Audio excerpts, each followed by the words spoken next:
A gente destaca o Maio Laranja. O Maio Laranja que é uma campanha nacional que estabelece o mês de maio como de enfrentamento e prevenção ao abuso e à exploração sexual de crianças e adolescentes. A campanha busca dar visibilidade ao assunto, garantindo que haja uma mobilização efetiva da sociedade e do poder público.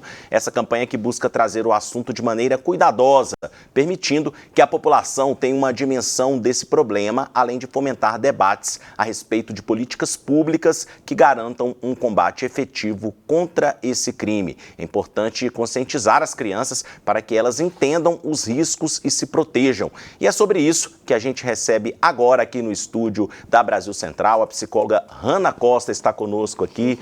Muito bom dia, Hanna. Seja bem-vinda ao Mundo em Sua Casa. Bom dia. Eu que agradeço estar aqui. É uma alegria estar com vocês, né? Falar desse assunto tão importante, né, Hanna? E Maio Laranja, como eu estava te falando aqui nos bastidores, a gente identifica muito a questão do Maio Amarelo no trânsito, mas tem o Maio Laranja, que é uma campanha fundamental de combate, conscientização com relação à exploração sexual de crianças e adolescentes. E aí, dentro desse tema, Hanna, quais as principais dicas, primeiro para os pais, com relação a proteger as crianças desse tipo de situação?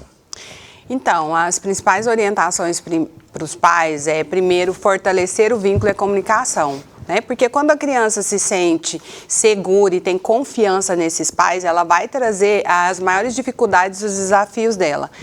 Então, promova o quê? Um ambiente de amor, de afeto, de acolhimento. Tenha momentos de escuta sem julgamentos, né? Só ouça o que está sendo falado. Faça perguntas para que a criança e o adolescente eles consigam encontrar as próprias soluções para aqueles desafios que estão enfrentando.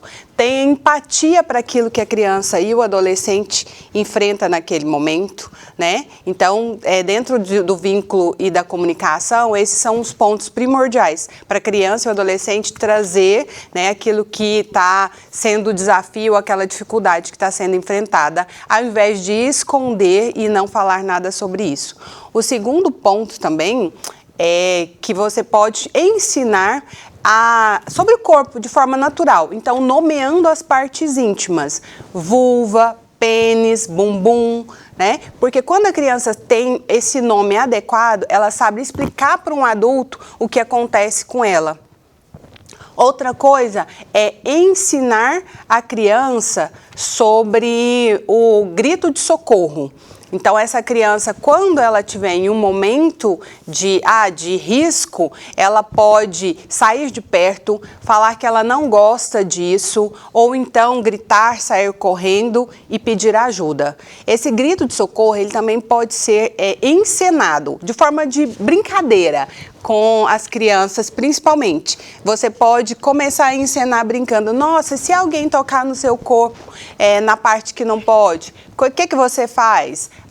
Você corre, você grita, você fala, eu não gosto disso, eu vou contar para o meu papai e para a minha mamãe, né? Da mesma forma, a gente também vai ensinando para a criança quais partes do corpo que não podem ser tocadas. Uma coisa que eu faço muito no consultório, inclusive com os meus filhos, é um desenho.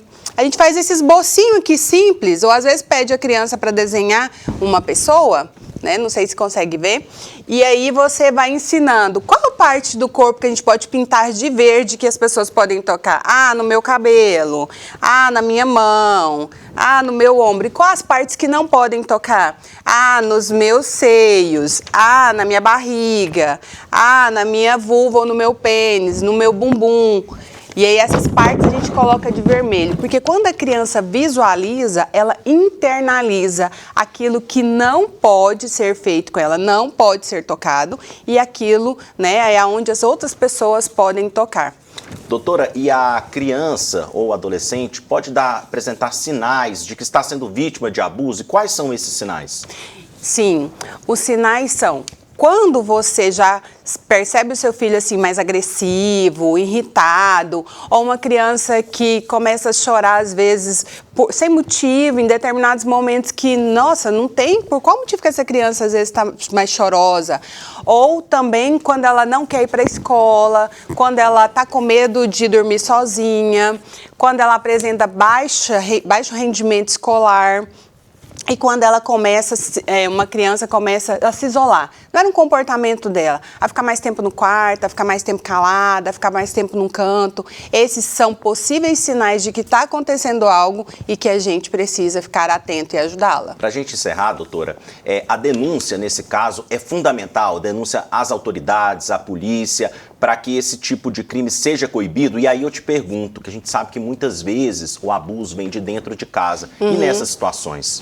Então, quando o abuso, o que a gente faz também, uma orientação, é escolher junto com a criança 3 pessoas que ela pode pedir ajuda, que para ela já transmite uma certa confiança. Então, pode ser algum familiar, ou pode ser uma professora, né? Ou pode ser uma outra pessoa de fora de casa, que pode dar, né, esse apoio, essa ajuda, tipo o professor de esporte, o professor da escola, algum dos pais, uma tia, né? Sim, o maior índice é de abusos dentro de casa, mas sempre ensinar essa criança de que ela pode falar, que ela pode contar, que ela vai contar com o seu apoio. A denúncia é fundamental para a gente não permitir que isso avance com outras crianças. Se o abusador está abusando de uma criança aqui e a gente não denuncia, provavelmente ele vai abusar de outra, de outra e de outras e de outras. Doutora Hanna, muito obrigado pela entrevista, um bom dia para a senhora. Obrigada eu. E cuidem das suas crianças, né? Deem para a criança a oportunidade de se sentir seguro o suficiente para compartilhar todos os desafios da vida.